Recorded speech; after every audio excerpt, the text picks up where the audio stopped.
All right. Welcome back. So this week we're back with another great topic. So there's been a lot of chat in the comments about your dog's recall and getting them to come when called. Um, there's different scenarios where folks are having issues with getting their dog to come when called. And so I actually made a post so to educate you on how to get your dog to come when called, talking about the 5 rules of recall. So there's actually 5 rules to your dog's recall that you want to apply to ensure that your dog comes each and every time you want to call them. So I'm going to go through the 5 rules of the recall that you definitely want to apply to your dog's recall when you're working on it to ensure that they come when called each time. And just in case there's some confusion, if you want to know why we're training recall, just simply because it's truly important and you want your dog to come at times when it matters, okay? So let's jump right into the 5 rules of recall with rule number 1. Rule number 1 is you never want to call your dog for anything unpleasant. So things like nail clippings, bathings, getting your dog, if they don't like to be clipped on a leash, things like that. Anything that's going to cause them some type of pause, you don't want to call them. And so when this was posted in the 5 rules of recall, in the comments, I got a lot of questions. Well, what am I supposed to do? Just not call my dog when I need to clip their nails or like when they don't like it? So I'm not saying don't call them. What I will say is that if it's a situation like that where they don't like being bathed or leashed, you don't want to call them to you. You want to go actually get your dog and lure them over, whether it's with a treat to the bathtub or definitely if you're clipping their nails, go to them with the nail clippers, use some treats. So all those situations that may cause your dog a little bit of pause, you actually want to go to them instead of calling them to you. So that's rule number 1.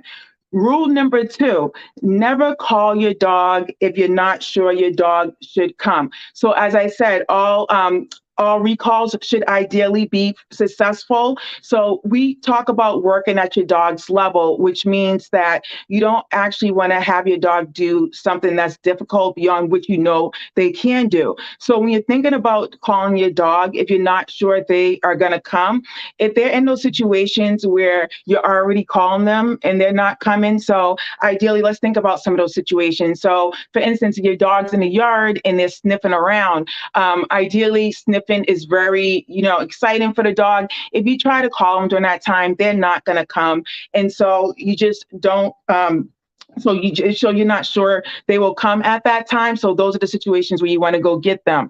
Or you're probably thinking about it right now. What other situations can I think about where your dog may not ideally come, or you may not be sure? If they're playing with another dog, that's a situation where they may come, they may not come, you don't know. So if there's any pause where you're not sure if your dog's going to come, ideally you can still go get them.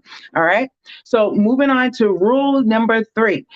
If you call your dog and they don't come, you must make it happen. And there was a lot of questions in the comment about this too, like, so am I just supposed to chase my dog or things like that? We're not saying that you have to chase your dog, but what you can do is get one of the most enticing, tasty treats. Most dogs are food motivated, and you can use that to lure your dog in. If you get into, if it's in the backyard and your dog's like running all over and they want to get into that chase thing, don't follow your dog. Ideally, just walking away should suffice to that, getting them to come when called. But ideally, just taking a treat, going over to them and bringing them back to where you wanted them to go. You don't ideally want to treat them where you found them. Okay. Moving on to rule number 4. This one's a big one.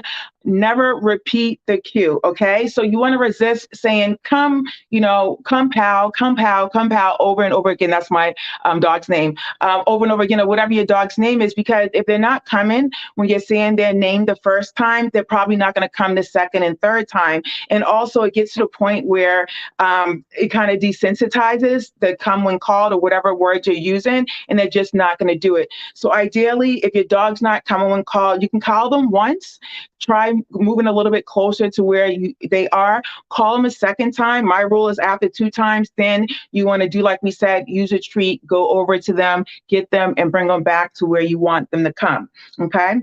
Rule number 5. This one's a great one.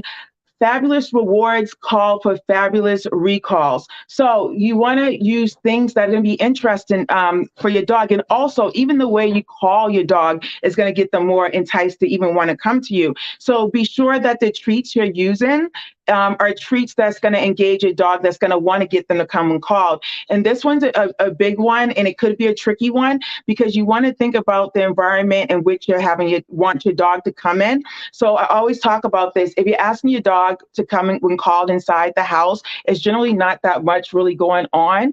Definitely less going on than outside. So you can use something that's simple like dry kibble. But if you're outside and it's all that other distraction going on, you want to think about it. You want to use something that's going to be higher value to your dog and more enticing. So whether that's cheese sticks, chicken, hot dog, liver treats, things like that. So you want to make it more enticing so your dog will actually come to you. Okay. So those are the 5 rules of recall.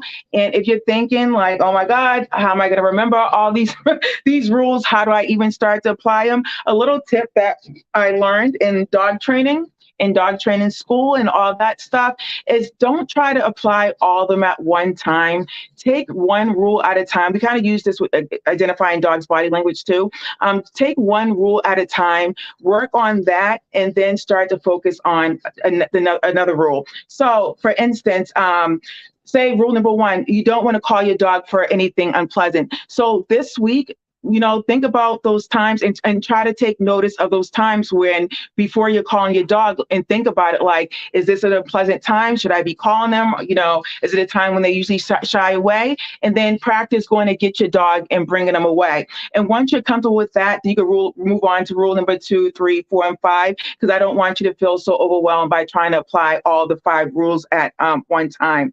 And just far as a training tip, again, before I wrap this up, you just want to be sure that you're using cheerful tones. So you don't want to be like, hey, Fido, come. Like, hey, Fido, come. And also I'm a big advocate of getting down low to the dog's level and kind of enticing them. So just make sure you're being cheerful when you're calling your dog and you're making the recall interesting by clapping, whistling, throwing your arms out, anything that you have to do to kind of get them to come to you. So those are the 5 rules of recall. Just to go over them again, you never want to call a dog for anything unpleasant. 2, never call your dog if you're not sure he will come. 3, if you call your dog and he doesn't come, you must make it happen. 4, never repeat the cue and resist the urge to call your dog over and over again. And 5, fabulous rewards call for fabulous recalls. So those are the 5 rules of recall. And you're looking to get those rules or to see them, I will post a link to the reel with all the 5 rules so you can grab them, save it, look back at it, apply it, and do what you need to do to get your dog to build up a fabulous recall. So now that you know the 5 rules of recall, you can practice them. If you have any questions, feel free to reach out. If you don't know, I'm very good about answering questions in the comments because I do want you to be able to do these things at home with your dog and myself be able to troubleshoot when you need. So reach out if you want. Also, if you're not able to watch me on Facebook or Instagram, you can always follow me on my podcast, Positive Dog Training Convo, so you can ride along and listen as well. But other than that, enjoy your week, and I will be back next week with another great topic. Bye.